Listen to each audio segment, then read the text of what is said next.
आप सुन रहे हैं एजी एंटरटेनमेंट की धमाकेदार प्रस्तुति। डीजे मनीष डीजे कंचन राज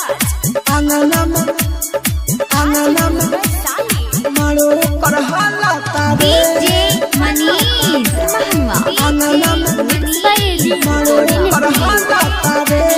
लगन में हो जाई शादी, जाके ससुरा में हमके भूला दी, जाके ससुरा में हमके भूला दी।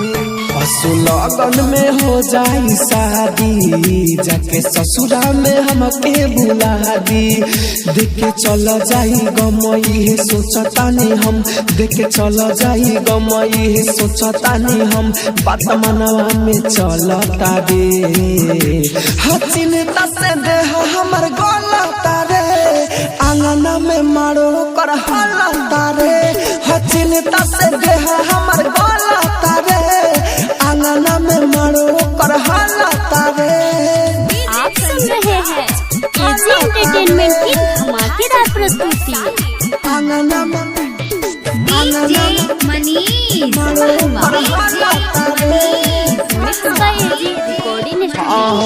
लाल कलर कर काडे छपाइल, शादी करेला बिया खुआइल। हमरा से कबो मिल न आइल, लागता भाई कके जाई देवा फाई, जाई देवा फाई, जाई देवा। लाल कलर कर काडे छपाइल, शादी करेला बिया खुआइल।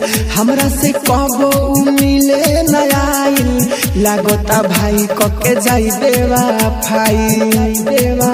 बड़ी बिया तो खुश लागे हमारा ना भूख, बड़ी बिया तो खुश लागे हमारा ना भूख। फर्क करना पड़ता रे, चिंता से देह हमर गलता रे। आंगना में मारो कर हलता रे, चिंता से देह हमर गलता रे। आंगना में मारो कर हलता रे। आप सुन रहे हैं एजी एंटरटेनमेंट की धमाकेदार प्रस्तुति। डीजे मनीष डीजे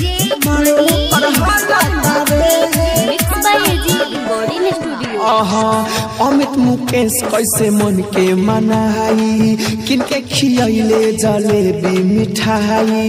राहुल राजधानी दुख बताई, दिलख नंबर मोबाइल से हटाई, मोबाइल से हटाई, मोबाइल से हटाई।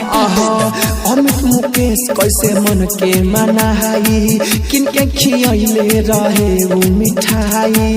राहुल राजधानी दुख बताई, दिलख नंबर फोन से हटाई, से रहे करे प्रयास तुरतिया विश्वास, रहे करे प्रयास तुरतिया विश्वास। सास तनी तनी चलता रे, चिंता से देह हमर गलता रे। आंगना में मारो कर हलता रे, चिंता से देह हमर गलता रे। आंगना में मारो कर हलता रे। डीजे मनीष महनवा